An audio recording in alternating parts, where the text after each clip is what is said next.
بسم الله الرحمن الرحیم.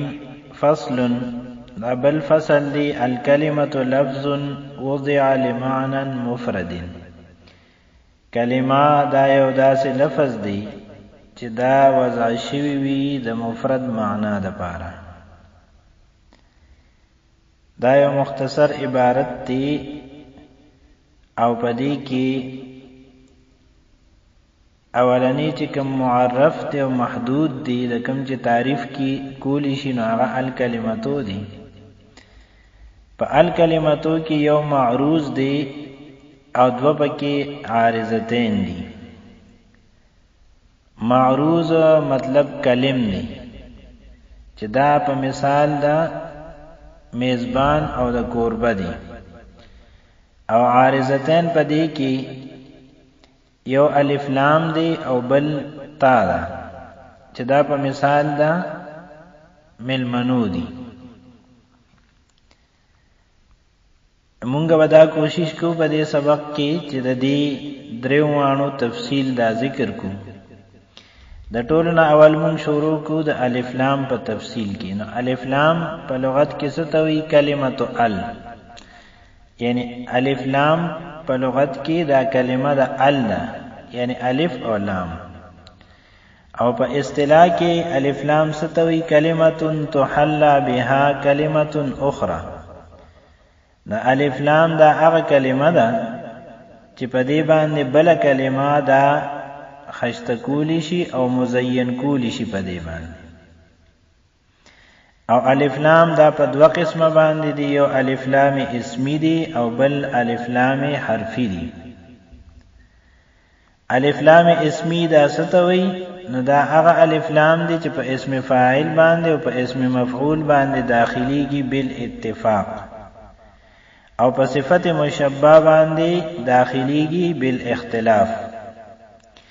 یعنی په اسم فاعل او اسم مفعول چې کوم الف لام راشي نو دا الف لام اسمی دی اتفاقا، او په دې کې اختلاف ته چې په صفت مشبہ باندې دا کوم الف لام راغلي دي نو دا اسمی دی او که حرفی دی. په الف لام چې په اسم فاعل باندې راشي او په اسم مفعول باندې نو دې ته اسمی ځکه وایي چې دا په معنا د الذی اسم موصول کی دی. نو دا په معنا د اسم سره شو، په دی وجه باندې دی الف لام ته الف لام اسمی ویل کی. لکه الضارب د دې مطلب دی الذی ضرب، المضروب د دې مطلب دی الذی ضرب. او دویم نمبر الف لام حرفی دی. الف لام حرفی دا هغه دی چې دا د اسم په معنا باندې ني، او دا بیا په دوه قسمه باندې دي، یو الف لام حرفی زائده دی او بل الف لام حرفی غیر زائده دی. الف لام حرفی زائده څه ته وایي؟ دا الف لام حرفی زائده دا هغه الف لام دی چې د دې په اسقاط باندې او د دې په لری کولو باندې دا کلمې په اصل معنا کې نقصان ناراضي. کدا الف لام وی نو دغه کلمه دغه معنا ورکی، او کو الف لام نوی نو بیا هم دغه کلمه دغه معنا ورکی. او د دې مثال د حضرت علی رضی الله عنه په دې شعر کې دی چې ولقد امر علی اللئیم یسبنی فمضیت ثم قلت لا یعنینی. ولقد امر علی اللئیم، او زه تیرې دمه په یو لئیم باندې، په یو بیکار سړی باندې، یسبونی چې هغه ما پسې بد ردوي. فمضیت ثم، نو زه هلته تیر شم، قلت لا یعنینی، او ما زړه کې وی چې دې ما نه یادي. اوس په دې شعر کې یسبونی دا یسب فعل دی، په دې کې هو ضمیر دی غیر فاعل دی، او یا دا ضمیر د متکلم مفعول به دی. نو دا جمله ده، او دا جمله دا صفت د اللئیم دی. او دا قاعده ده چې د نکره صفت دا په جمله خبریه باندې کولی شي.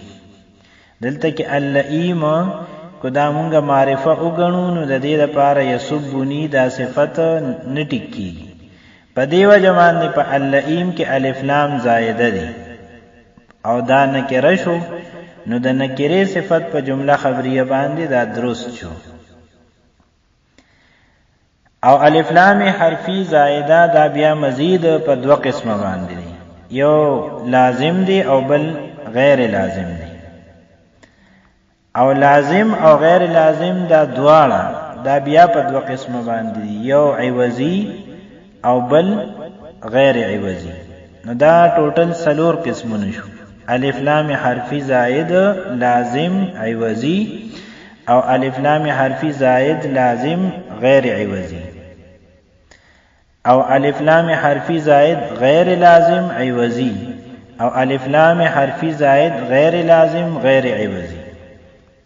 او د دې تفصیل هغه داسې دی، الف لام حرفی زائد لازم عوضی هغه لفظ د الله پدې کې دا الف لام چې دی نو دا حرفی دی، ځکه چې دا په اسم فاعل او اسم مفعول نه دی داخل.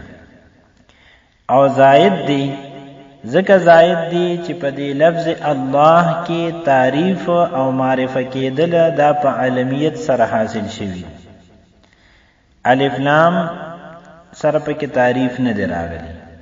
او لازم ځکه دی چې په دې باندې علمیت احاطه کړی ده، یعنی دا علم الله د الف لام سره دی، د الف لام نه بغیر دا علم نه دی، نو علمیت په احاطه کړی ده. په دې وجه دا د دې کلمې سره لازم ګرځېدلی دی. او عوضی دا ځکه دی چې دا په اصل کې الهونو د دې اول حمزه د حذف کولو نه بعد دا الف لام د دې حمزه په عوض کې راغلي دي، په دې وجه دا عوضی دی. الف لام حرفی زائد لازم عوضی د دې مثال دی د الله الف لام. او دویم الف لام حرفی زائد لازم غیر عوضی دی، لکه النجم کی او الصاعق کی او الثریا کی، دا الف لام حرفی دی. او حرفی ذکر دی چې دا په اسم فاعل او اسم مفعول نه دی داخل.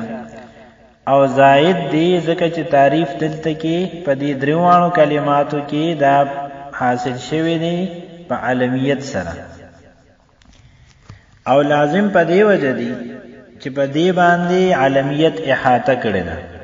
او غیر عوضی دی په دې وجه باندې چې دا د سنه په عوض کې دا نه دی راغلی. او دریم نمبر الف لام حرفی زائد غیر لازم عوضی دی، لکه په یا ایها الناس کی. نو په دې ځای کې الناس کی الف لام دا حرفی دی ځکه چې په اسم فاعل او اسم مفعول نه دی داخل. او زائد دی ځکه چې د دې تعریف دا حاصل شوی دی په حرف ندا سره، یا ایها الناس. او غیر لازم دی ځکه چې په دې باندې علمیت احاطه نه کړي. الناس الف لام سره ویل کیږي او ناسون بغیر د الف لام نه هم ویل کیږي. او عوضی دی ځکه چې دا الناس دا په اصل کې اناسون، نو د اناسون اول حمزه دا حذف کړی شو او د دې په بدل کې الف لام راوړی شو، په دې وجه دیتا عوضی ویل کیږي. الف لام حرفی زائد غیر لازم عوضی د دې مثال دی یا ایها الناس. او سلورم نمبر دی الف لام حرفی زائد غیر لازم غیر عوضی. او د دې مثال دی فیل غلامان اللذان فرا. فیل غلامان اللذان فرا، اے هغه دوه غلامانو چې کوم تختیدلی. نو دې ځای کې دا الغلامان کې الف لام دا حرفی دی ځکه په اسم فاعل او اسم مفعول نه دی داخل. او زائد دی ځکه چې په دې کې تعریف حاصل شوی دی په حرف ندا سره. او غیر لازم دی ځکه چې علمیت په دې باندې احاطه نه کړي. او غیر عوضی دی ځکه چې دا د هیڅ چیز نه په عوض کې نه دی راغلی. نو دا د الف لام حرفی زائد اقسام. او الف لام حرفی غیر زائده دا هغه الف لام دی چې د دې په اسقاط او د دې په ختمولو سره په اصل معنا د کلمه کې نقصان راځي.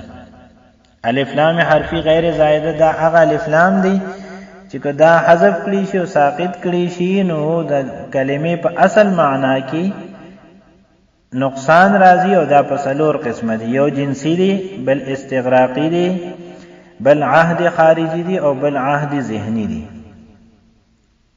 نو الف لام حرفی غیر زائده جنسی، الف لام حرفی غیر زائده استغراقی، الف لام حرفی غیر زائده عهد خارجی او الف لام حرفی غیر زائده عهد ذهنی. او تفصیل لدې داسې دی چې الف لام حرفی غیر زائده جنسی دا هغه الف لام دی چې دې سره د یو څیز ماهیت او حقیقت ته اشاره کولی شي او د هغې چې کوم افراد دي نو هغې ته پکې نظر نشي کولی. په الف لام حرفی غیر زائده جنسی کې د یو څیز چې د دې کوم مدخول دی نو د هغې ماهیت او حقیقت ته اشاره کولی شي قطع نظر د افرادونه. لکه الرجل خیر من المرأة، نو دلته الرجل کې الف لام دا جنسی دی او دې سره ماهیت او حقیقت د رجل ته اشاره شوی ده او ماهیت او حقیقت د رجل سدي نوع مذکر من بني آدم من حد الصغر الى حد الكبر. دا اولاد آدم کې چې کوم مذکر دی د وړوکوالي نواله تر د غټوالي پورې دیتا سوی رجل وي. نو د الف لام جنسی په اعتبار سره د دې الرجل خیر من المرأة معنا به داسې کولی شي چې سړی کېدل دا د ښځې کېدلونه بهتر دي. اوس دا ممکن ده بلکې دا یقیني ده چې د ښځو بعض افراد چې دي نو د سړو د ډیرو افرادو نه دا بهتر دي. دا خبره یقیني ده. خو دلته الف لام دا جنسی دی یعنی ماهیت او حقیقت د رجل دا بهتر دی د ماهیت او حقیقت دا خزینه. اگر چې بعض افراد دا یقینی طور دا ډیرو افرادو د سړونه دا بهتر دي. دویم نمبر الف لام حرفی غیر زائد استغراقی دی. دا هغه الف لام دی چې په دې سره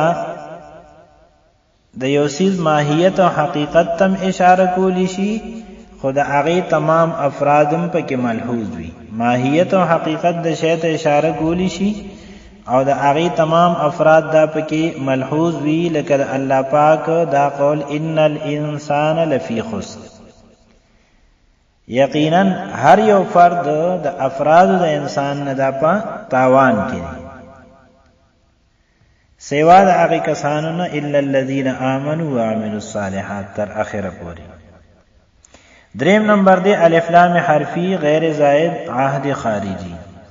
دا هغه الف لام دی چې دې سره د یو څیز ماهیت او حقیقت ته اشاره کولی شي خو په داسې طریقې سره چې په دغه ماهیت او حقیقت کې یو معین فرد داتې نه مراد وي او دغه معین فرد دا د متکلم او د مخاطب دواړو په ذهن کې د مخاطب او د متکلم دواړو په ذهن کې دا معین فرد دا موجود وي.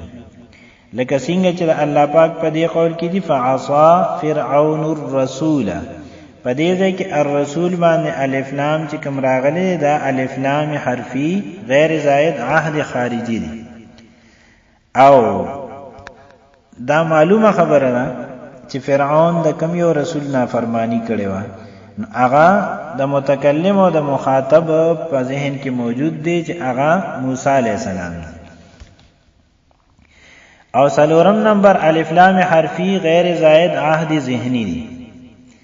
دا هغه الف لام دی چې په دې سره د یو څیز حقیقت او ماهیت ته اشاره کولی شي او په داسې طریقې سره ورته اشاره کولی شي چې د هغې حقیقت او ماهیت نه یو معین فرد مرادی خو صرف د متکلم په ذهن کې د مخاطب په ذهن کې نه، صرف د متکلم په ذهن کې دغه معین فرد وي.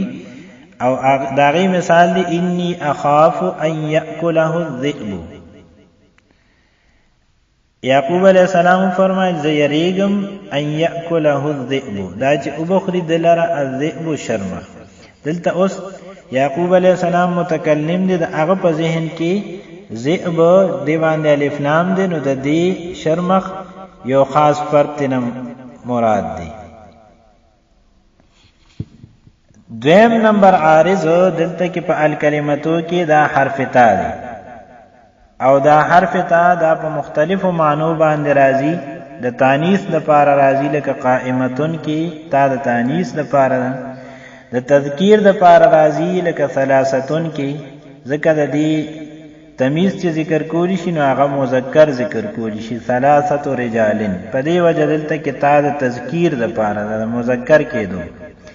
او کله کله تا راځي د وصفیت نه علمیت ته د منتقل کېدو د پاره، لکه کافیه. نو کافیه کې دا تا چې دی دا د علمیت د وصفیت نه علمیت ته د منتقل کېدو د پاره ده. او تا راځي د پاره د مبالغې، لکه علامتن کې تا د مبالغې د پاره ده. او پنځم نمبر تا راځي عوضی، لکه عدتن، نو دا په اصل کې بعدن دی او دلته کې تا دا عوضی ده. او شپږم نمبر د جنس او فرد جنس په مابین کې د فرق د پاره تا راځي، لکه تمرن او تمرتن یا تمرن او تمرتن. نو تمرتن دلته کې پدې کې دا تا دا د فرد جنس د پاره ده، او دا د پاره د فرق راغلی د جنس او فرد جنس په مینس کې. او اوم نمبر د وحدت د پاره، لکه تمرتن خیر من جرادتن، یو کجورا دا د یو ملخ نه بهتر ده. نو دا تمرتن په دې ځای کې تا دا د وحدت د پاره راغلی ده. او اتم نمبر د غائب د پاره تا راځي، لکه ضربت، په دې کې د غائب د پاره ده. د مخاطب د پاره تا راځي، لکه ضربتا، په دې کې د مخاطب د پاره ده. او لسم نمبر د متکلم د پاره راځي، لکه ضربتو، په دې کې تا د متکلم د پاره. دا بیان شو د دو عارضتینو. او اوس کلم چې کوم معروض دی نو د هغه بیان کولی شي. کلم په کسره د لام سره دا مشتق دی د کلمن، کلمن په سکون د لام سره. او د دې معنا څه ده؟ زخمی کول. نو هر کله چې یو سیز زخمی شي نو هغه متاثر شي، او د هر متاثر سیز د پاره یو مؤثر پکاري. او د مؤثر او د متاثر په مینس کې علاقه د اثر او د تاثیر وي. نو څنګه چې زخم چې دی نو دا تاثیر لري او تاثیر کوي، نو دغه شان دا کلمه او کلام دا هم تاثیر او اثر لري، بلکې د کلمې او د کلام اثر او تاثیر دا د زخم نم کله زیات وي. لکه څنګه چې یو شاعر وایي جراحات السنان لها التیام ولا یلتام ما جرح اللسان. جراحات السنان د نیزو زخمونه لها التیام دا غیر لپاره جوړېدل داشتا، ولا یلتام ما جرح اللسان، او کم زخم دا چې جب جوړ کینو د هغه لپاره جوړېدل نشته.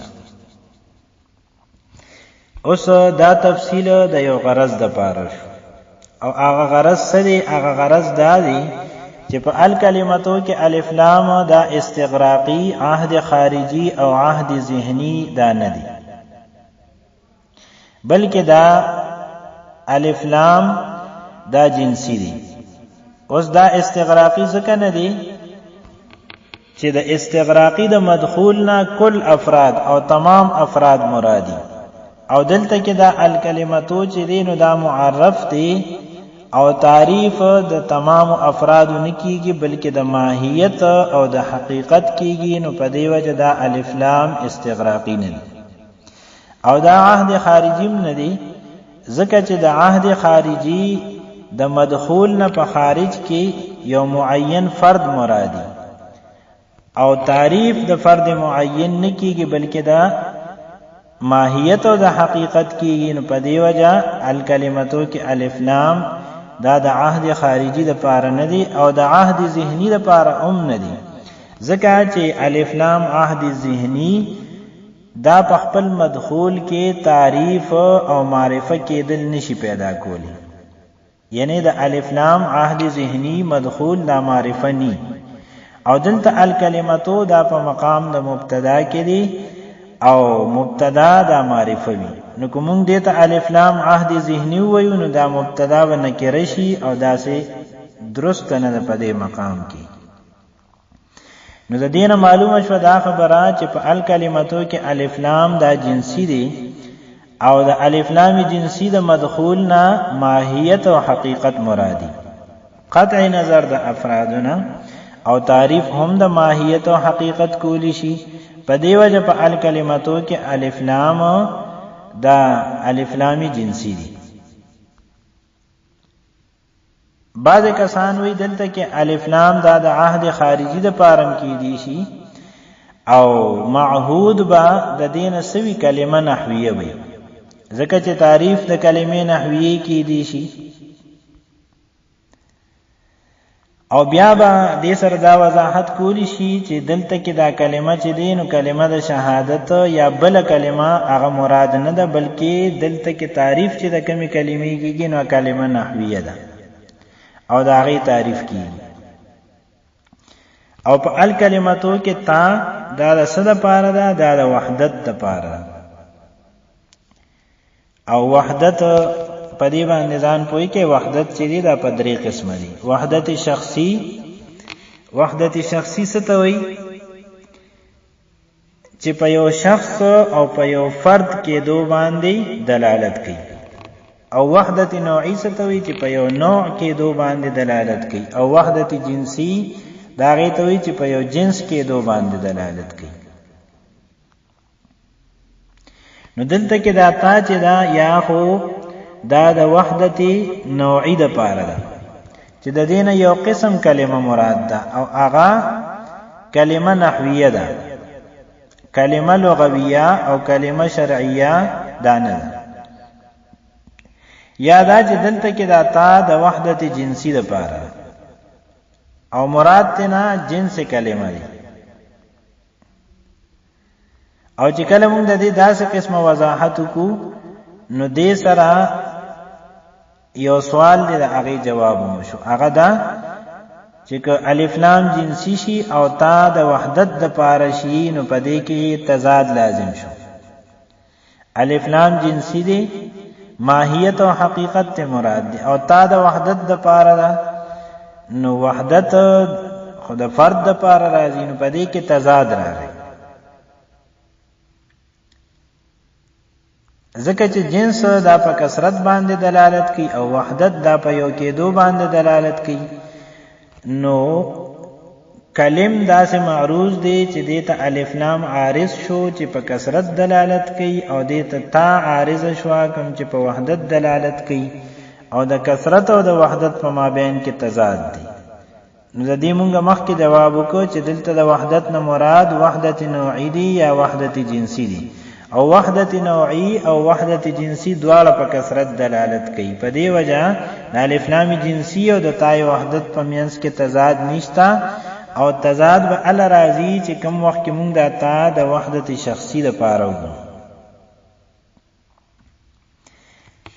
په تعریف کې لفظ راغلی دی، الکلمۃ لفظ، او لفظ دا په لغت کې څه ته وایي؟ د خلینا یو شیز غرزول. لکه عربی اکلت التمرة ولفظت النواة، ما کجوره خوړه او دا غي چې کوم اډو کې دي نو هغه می ولفظت هغه می وګرځو. او په اصطلاح کې لفظ ستوي ما يتلفظ به الانسان من حرف فصاعدا، انسان چې د خلینو سره وباسي یو حرف یا د دینه زیات نو دیتا لفظ ویل کیږي. وزعا دا وزعا فعل دا د وضع مصدر نه مشتق دی او د وضع لغوي معنی څه ده؟ اخودل. او په اصطلاح کې وضع ستوي تخصيص شيء بشيء بحيث لو اطلق او احس الشيء الاول فهم منه الشيء الثاني. یو سیز بل سیز سره داسې خاص کول چې کله دا اولنی سیز دا اویلی شي د دې اطلاق شي یا دا چې دا محسوس شي دا اولنی سیز نو دویم سیز د اغینا په خپل باندې فهم ترازی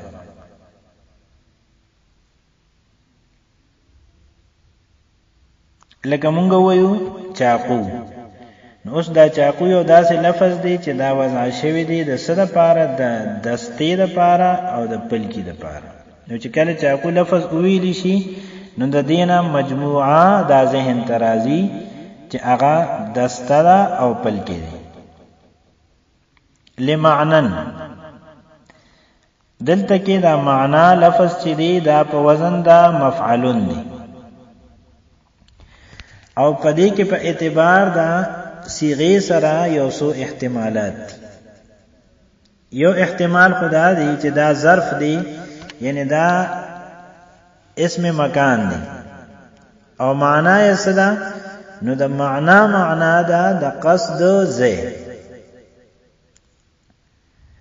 او دویم دا چې دا مصدر میمی دی او د دې مطلب دی اراده او قصد او دریم نمبر دا دی چې دا اسم مفعول دی او په اصل کې دا و معنویون اسم مفعول دی او دا په اصل کې و معنویون لکه څنګه چې مرمیون په اصل کې و معنویون نو په دې ځای کې و او یا دا په کلمه کې یو ځای راغلل او اول په دې کې ساکن دی نو و په یا باندې بدل شو یا په یا کې مدغم شو او د یا نه ما قبل زما دا په کسری باندې بدل شو په دې وجه باندې چې د یا سره مناسب کسره ده نو دا معنیون شو مخکې لفظ دی مفرد دا د باب افعال نه اسم مفعول دی او د دې معنا دا جدا کړی شوی او په دې باندې درې وانه اعراب ویل کېږي مفردین مفردن او مفردون یعنی رفع نصب او جر نو په دې باندې رفع ویل شي نو دا به د لفظونه صفت ثانیه شي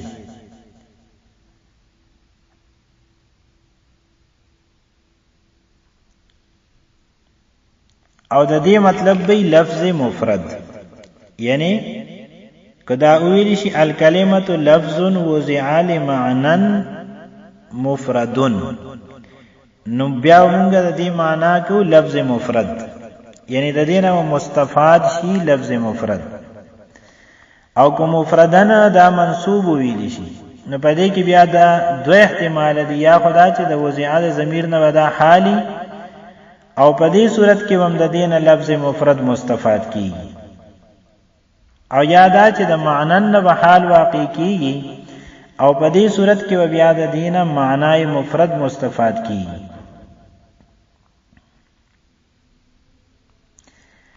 او په حالت د نسب کې د مفرد دا چې کوم دال دی نو د دینه بعد الف پکار دی لیکن الف په دې کې نشتا په دې وجه باندې چې د جر او د رفع کوم احتمال دی چې هغه باقی پاتې شي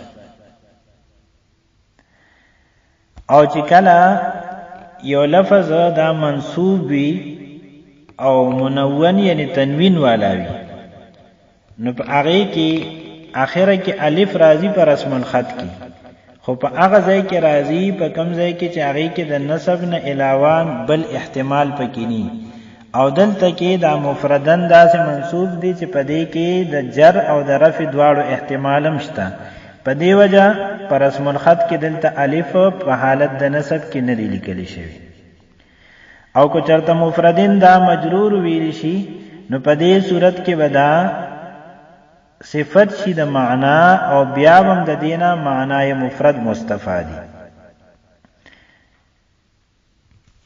نو دا څه وایو چې په حالت د رفع کې د دین لفظ مفرد مستفاد دی او په حالت د نسب کې دواړه احتمالات شته که حال شي د وضع د ضمیر نه نو بیا ته لفظ مفرد مستفاد دی که د معنن نه حال شي نو بیا ته معنای مفرد مستفاد دی او که چرته دا مجرور ویل شي نو د دین بیا معنای مفرد مستفاد کی لفظ مفرد دا هغه لفظ دی چې د دې جز سره د معنا په جز باندې د دلالت اراده دانی شي لفظ مفرد دا هغه لفظ دی چې د دې په جز سره د معنا په جز باندې د دلالت اراده نشي، او معنا مفرد دا هغه معنا ده چې د هغه په جز باندې د لفظ د جز نه د دلالت اراده ني.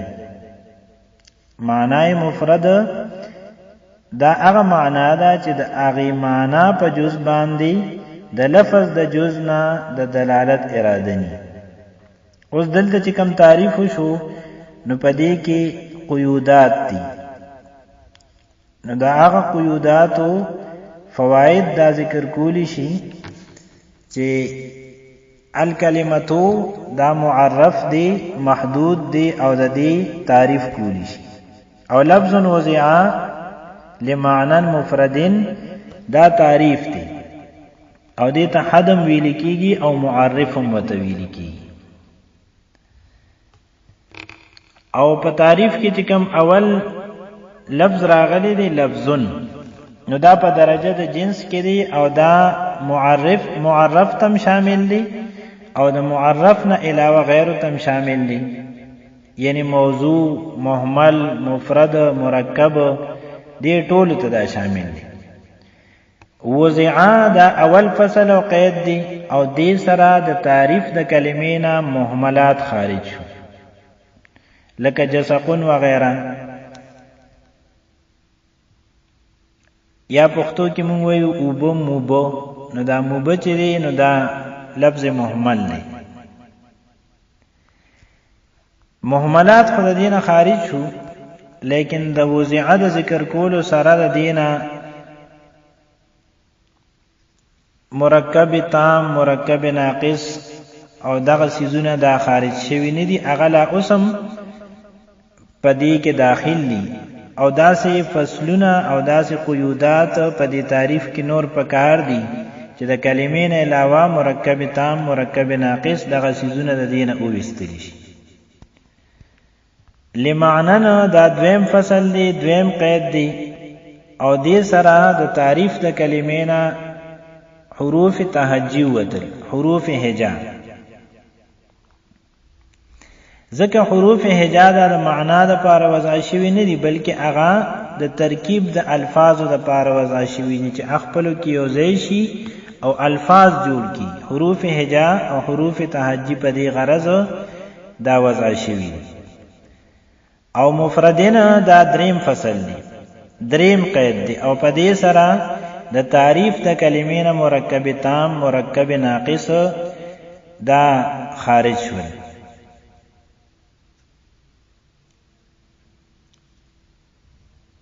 نو دې سره دا معلومه شوه چې تعریف د کلمې دلته چې کم شوی دی نو دا جامع دی خپل ټول افراد لره، او مانع دی د دخول د غیر نه، یعنی د کلمې د افراد نه علاوه چې کم افراد دي نو په دې تعریف کې شامل نشو.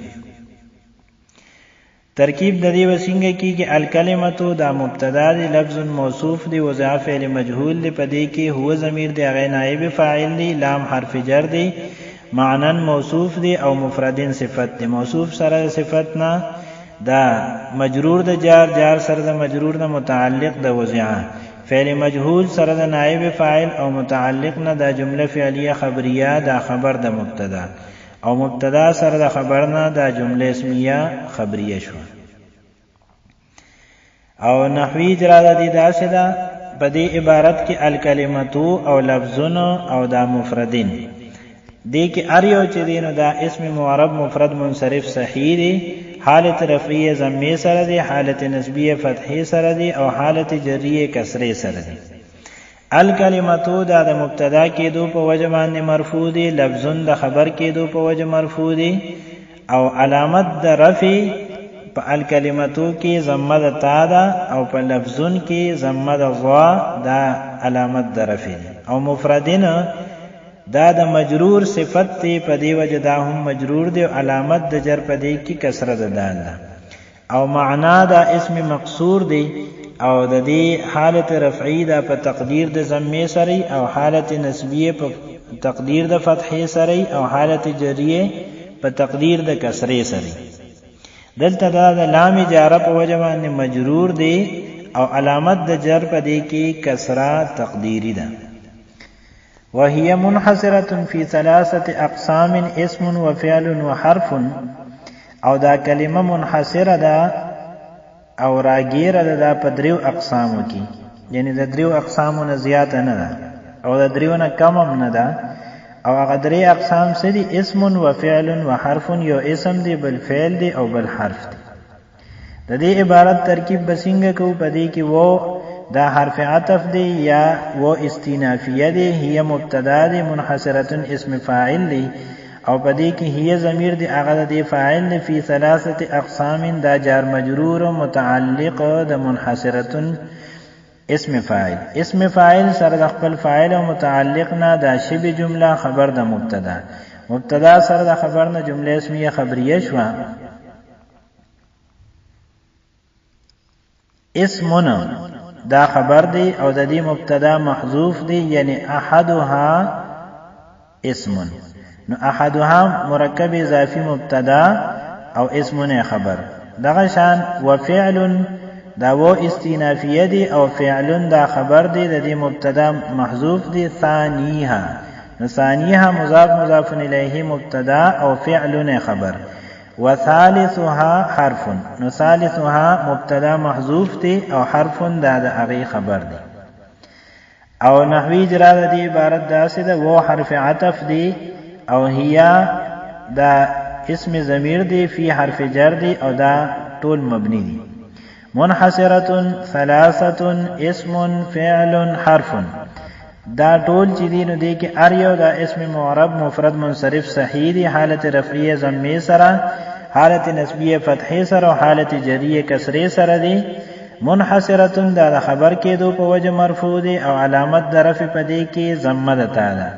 او ثلاثه دا د حرف جر په وجه باندې ثلاثتی دا مجرور دی او علامت د جر پدې کې کسره ده تا ده. اسم و فعل و حرف دا دریوانه چې دینو د خبر کېدو په وجه مرفوع دی. په اسمن کې علامه د رفع ضمه د میم ده او په فعلون کې علامه د رفع ضمه د لام ده او حرفون کې علامت د رفع دا ضمه د فا ده.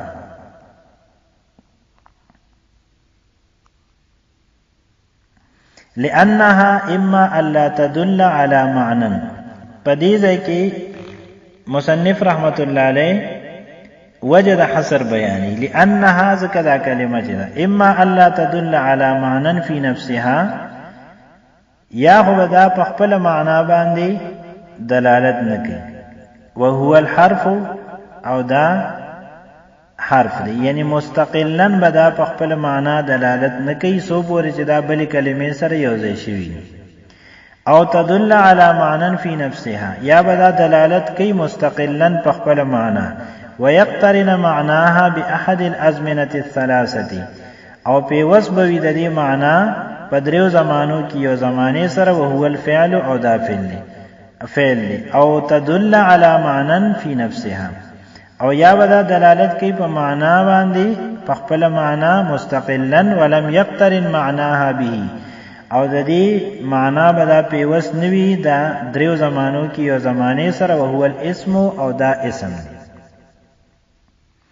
مصنف رحمت الله علیه په دې عبارت سره وجد حصر بیان کړ چې کلمه دا ولی په دریو اقسامو کې منحصر ده، د دریو نه زیات نه ده او د دریو نه کم نه ده. وی دا ځکه چې دا کلمه یا خدا د بلی کلمې د پیوس کولو نه بغیر خپل معنا ورکي یا نه ورکي. نو کو نه ورکي دا حرف دی، او کو معنا ورکي نو بیا یا زمانی سره تعلق وی نو دا فعل شو، یا زمانی سره تعلق نوی نو دا اسم شو. ترکیب د دې عبارت څنګه دی؟ نو هغه داسې دی چې لام پدې کې دا حرف جر دی او ان دا حرف دی د حروف مشبہ بالفعل. اما پدې کې تردیدیه دی او ان ناسبه دی. لا تدل دا فعل دی او پدې کې هي ضمیر دی هغه د فاعل دی. علا دا حرف جر دی او معنی موصوف دی. فی نفسها جار مجرور دا متعلق دی د ثابتن. نو دا صفت شو د موصوف د پاره صفت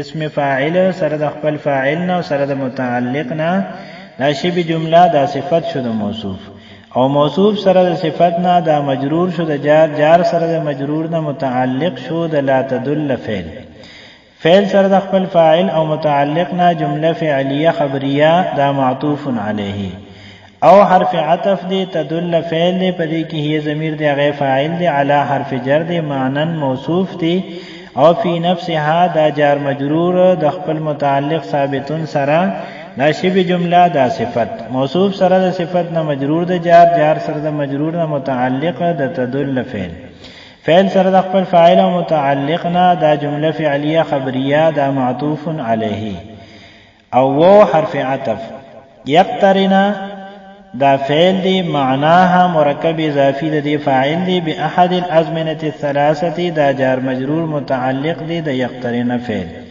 فعل سره د خپل فاعل او متعلق نه دا جمله فعلیه خبریه معطوف علیه سره د معطوف نه دا معطوف اول شو او حرف عطف دی تدل فعل دی علی حرف جر دی معنن موصوف دی فی نفسها جار مجرور د خپل متعلق ثابتن سره شی جمله صفت موصوف سره صفت نه مجرور د جار جار سره د مجرور نه دا متعلق د تدل فعل سره د خپل فاعل او متعلق نه جمله فعلیه خبریه معطوف علیه و حرف عطف لم یقترن فعل معناها مرکب اضافی دی فاعل دی به جار مجرور متعلق د فعل سره د خپل فاعل او متعلق نه جمله فعلیه خبریه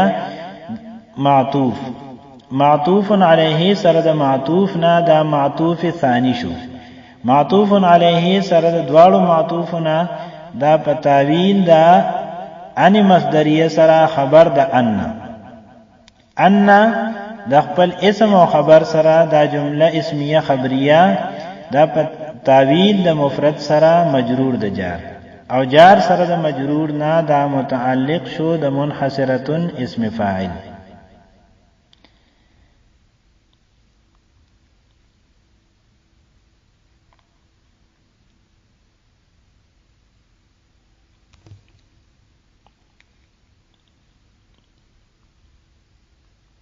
پدې عبارت کې هو الحرف هو الفعل هو الاسم دا جمله پاتې شوي نو هو الحرف دا مبتدا خبر دی هو الفعل دا مبتدا خبر دی او هو الاسم دا مبتدا خبر دی نحوی اجرا دی وسنګ کېږي نو لام حرف جر دی ان دا حرف د حروف مشبہ بالفعل نه او دا ها چې دی دا اسم ضمیر دی او دا ها دا د ان د پاره اسم جوړیږي اما حرف تردیدیه دی او ان مصدریه دی حرف دی اعلی حرف جر دی فی حرف جر دی ها اسم ضمیر دی و حرف عطف دی هو اسم ضمیر دی او حرف عاطفه دی با حرف جر دی او لم چې دی دا حرف جازم دی او دا ټول مبنی دی لا تدل یقترنا دا ټول فعل مضارع مفرد صحیح غیر مخاطبه دی فعل مضارع مفرد صحیح غیر مخاطبه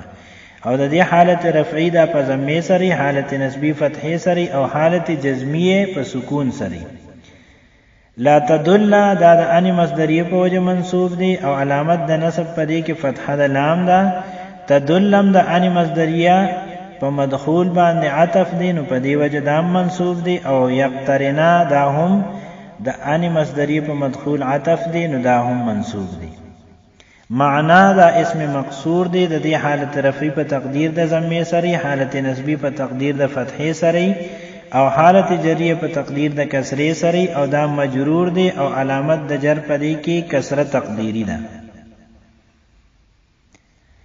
او نفس الحرف احد الثلاثه الفعل الاسم دا ټول چې دي نو دی کې ار یو دا اسم معرب مفرد منصرف صحیح دی حالت رفعیه ضمه سری حالت نسبی فتحه سری او حالت جریه په کسره سری او نفسنا دا مجرور دی او علامت د جر په دی کې کسره د سین دا او الحرف دا خبر کې دو په وجه باندې مرفوع دی علامت د رفع ضمه د فادا او احدی دا مجرور دی علامت د جر په دی کې کسره د دال دا الثلاثه دا د مجرور د صفت د واقع کېدو په وجه باندې دا مجرور دی او علامت د جر په دې کې کسره د تا ده.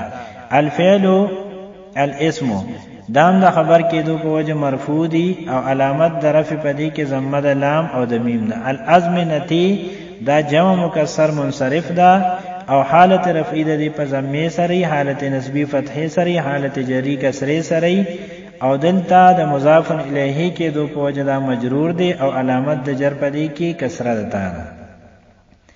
لم یقترن، یقترن دا فعل مضارع مفرد صحیح غیر مخاطبه ده، حالت رفعی ضمه سره، حالت نسبی فتحه سره او حالت جزمی په سکون ده لام کلمه سره او دلته کې د لم جازمه جهدیه په وجه باندې دا مجزوم دی فعل مضارع او علامت د جزم په دې کې سکون د نون دی.